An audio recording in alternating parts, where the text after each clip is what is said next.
Madame Beau, once again you have served an excellent meal. That's kind of you to say. Enjoy the rest of your evening. And thank you, all of you. You have served well as Earthrealm's champions. No, Liu Kang. Thank you. Joining up with you really has changed the arcs of our lives. I am glad. All right, gentlemen. If you're finished, there's only one thing left to do. Which one of you gets the bad news? Not me.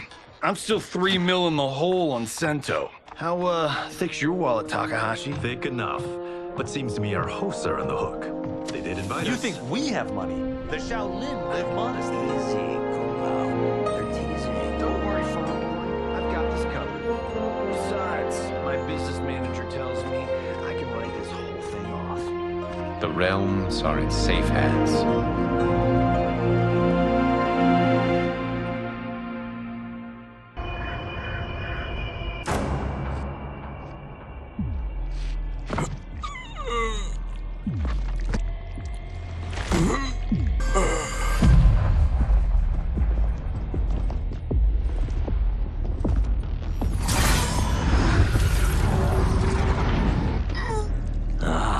Look at him, clinging to life. Even now he struggles. Everyone who fought today did so fiercely.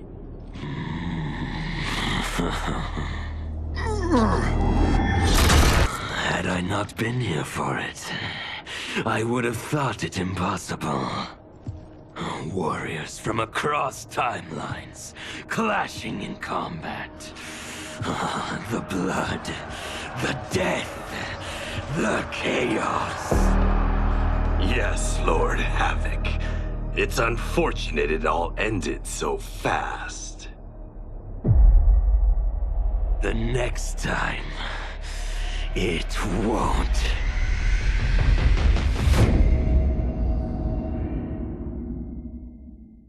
With General Shao freed from prison, we began raising a new army against the royal family. Though many were eager recruits, few were good at soldiering. It was so bad, the general was forced to change tactics.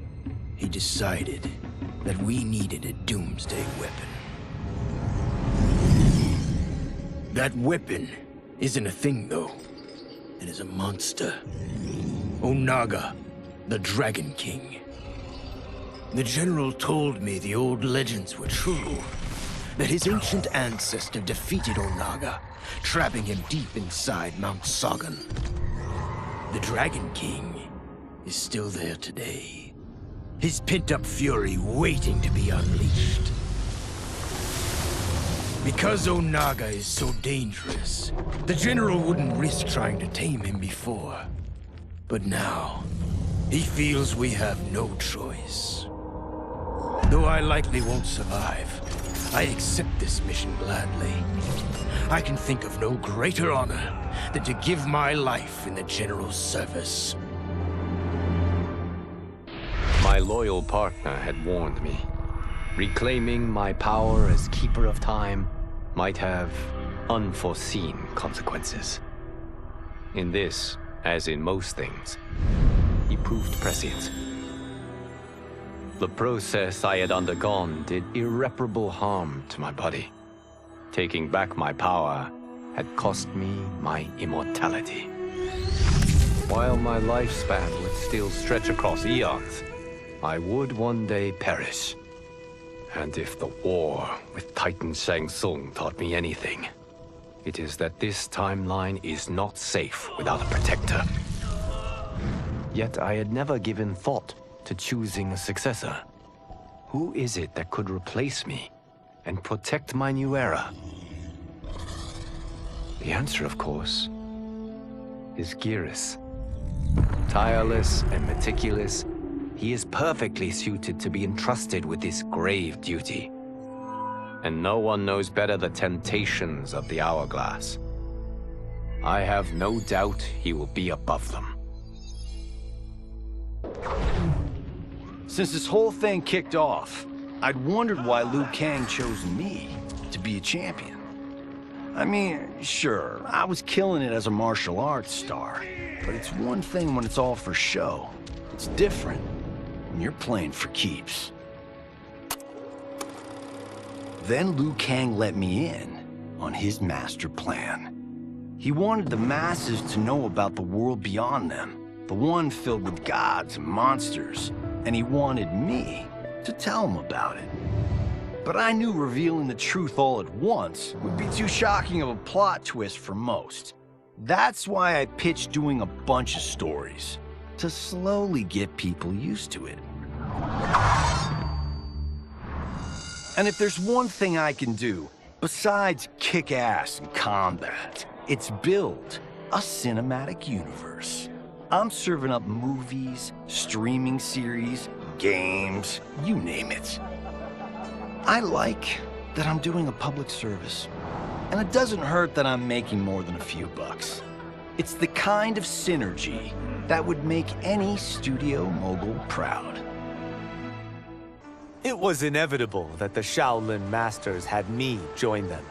They knew just how much future initiates could learn from me. Shujinko was one of my earliest.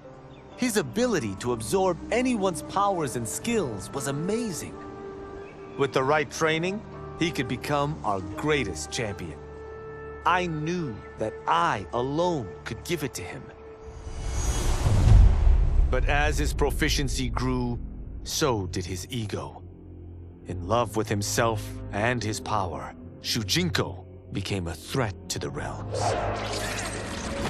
He hadn't learned humility, because I wasn't the one who could teach it.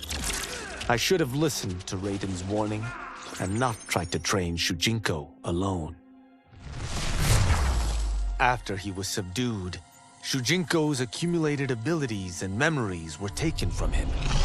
He is once again a new initiate, ready to begin his training. This time, Raiden and I train Shujinko together. He will become the champion he is destined to be.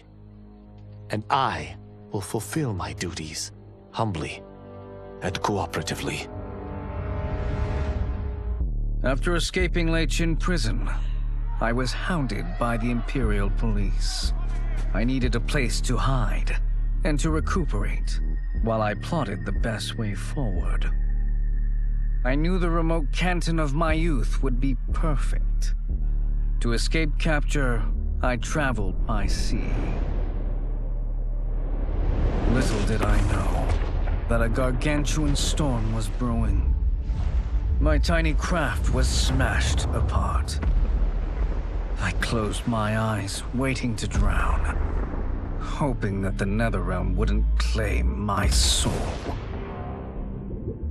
But when I reopened them, I found myself not in hell, but on a deserted island. From its ruins, I could tell that great sorcerers had once lived there. In the caves beneath the ruins, I found what I can only describe as a well of souls. Once I learn how to wield its power, I will become invincible. Though worried about how the public might react, I met with Baraka to discuss his Tarkatans. Speaking from his heart, he moved me. I agreed to visit his colony and see how his people lived. The conditions were atrocious. This was one of my mother's few mistakes. Like all Outworlders, she treated Tarkatans with scorn. What they deserved from us was compassion. And the only way to get it for them was to reveal my affliction. To show all my subjects that even an empress could get Tarkat. The scandal